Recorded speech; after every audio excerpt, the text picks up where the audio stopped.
What if the physics of the resurrection were locked inside a mathematical cipher? For centuries, the Shroud of Turin has baffled science. Photonegative imaging, one-fibril discoloration depth, vacuum ultraviolet radiation hypotheses. It reads like a quantum physics lab report, not an ancient burial cloth. But what if the underlying blueprint of this event isn't found in a laboratory, but woven directly into the fabric of sacred scripture? Welcome back to the channel. Today, we are cracking open Volume 6 of the Transphysical Testimony, the brief radiant pattern published by Dallas James under the Royal Levitical Priesthood Ministry. In this video, we are breaking down 10 highly specialized pre-registered inquiries conducted under the rigorous SHIELD protocol. What the computational data revealed is a striking, flawless mathematical bifurcation that answers one of humanity's oldest questions: what actually happened inside that tomb on the third day?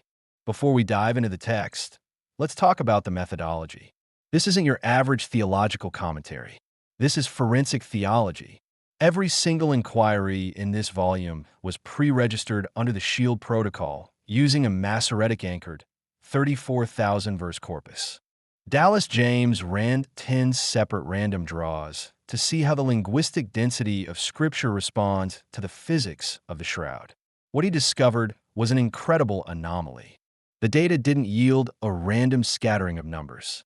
Instead, it collapsed perfectly into two distinct statistical populations. 5 draws returned a data signature of 4.61 sigma. Every single one of these returned a definitive yes.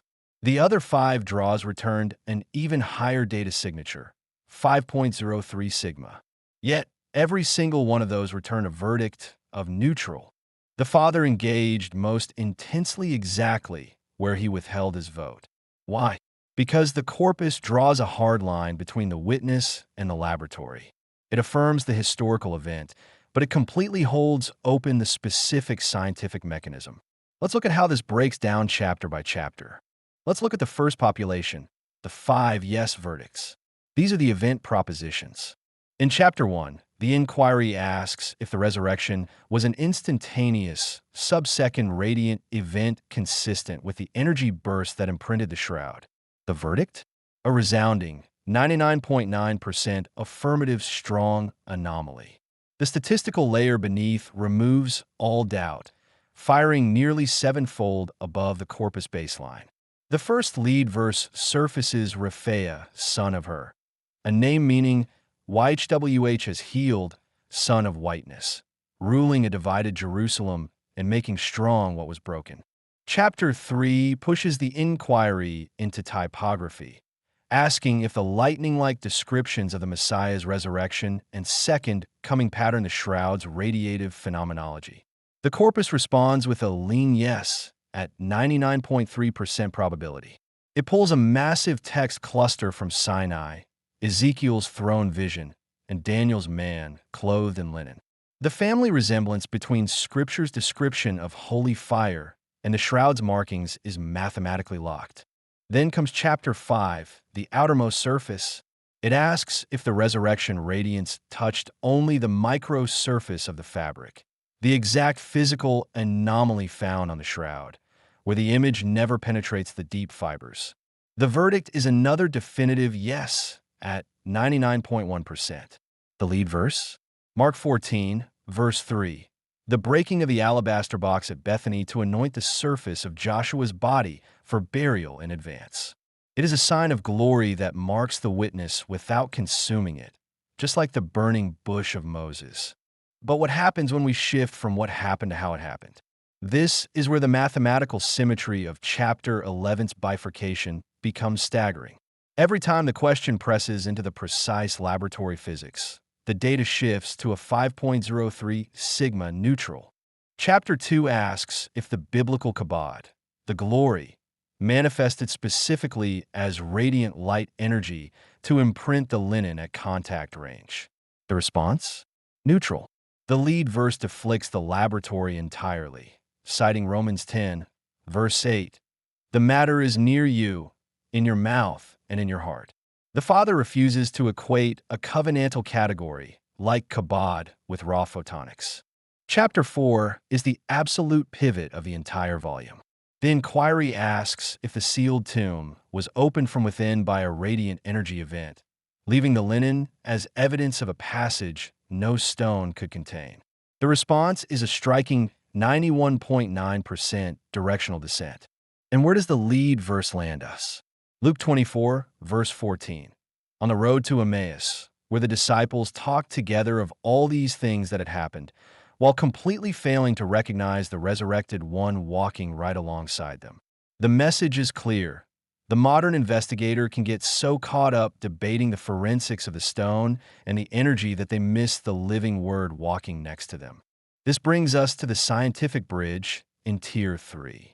Chapter 9 connects the historical event to our future, asking if the radiant burst was the first fruits glory of the power that will transform the bodies of the saints at the last trumpet. The corpus snaps back to a yes at 99.8% probability. The resurrection isn't a historical anomaly. It's the leading edge of a cosmic harvest. But look at the ultimate test in Chapter 10. The inquiry brings the famous Lazzaro hypothesis directly to the text. Dr. Paolo di Lazzaro's work showed that a multi-billion-watt vacuum ultraviolet laser burst is the only mechanism known to modern science capable of replicating the Shroud's superficial coloration. So, is that specific physics what the Father actually did? The data fires at maximum intensity, leaning 89% toward yes, but the final verdict remains firmly held at neutral. The Father acknowledges the hypothesis is in the right neighborhood, but he refuses to sign his name to our laboratory voltage. If the corpus refuses to act as a laboratory manual, what is it trying to teach us? It's teaching us the correct posture of approach. When you read the lead verses of the final chapters sequentially, they form a profound pastoral chord. First, chapter 8 gives us the closer of Tier 2. 1 Kings 20, verse 31. Let us put sackcloth on our hips and ropes upon our heads, and go out to the king. This is covenantal humility at the door of theophany. We do not approach the brief radiant pattern as detached forensic critics. We approach it as suppliants. Second, chapter 9 gives us the opener of Tier 3. Matthew 5, verse 44. Love your enemies, bless them that curse you. Cruciform ethics at the door of glorification. The body that becomes radiant in eternity is the body that learns to love its enemies in time. The mechanism of our future transformation is moral, not technological. Finally, chapter 10 closes the circle with Psalm 7, verse 13. He has also prepared for him the instruments of death, a stark reminder of judicial seriousness at the door of mechanism language. The power unleashed in that tomb is the same sovereign force that ordains arrows against the persecutors. To quantify the voltage is to stand before the archer of the universe. Ultimately, the brief radiant pattern delivers a profound stewardship signal for this generation. The resurrection of Joshua Messiah is real.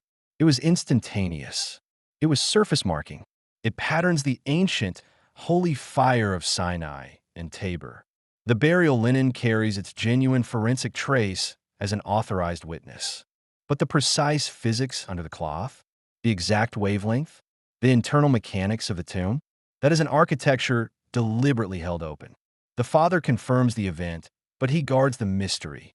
He demands that our faith remain anchored in the covenant word in our hearts, not just the artifacts in our hands.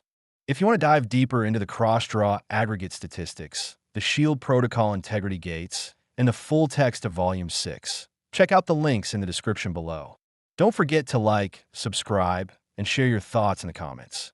How do you balance the pursuit of scientific evidence with the posture of holy fear? Until next time, Selah.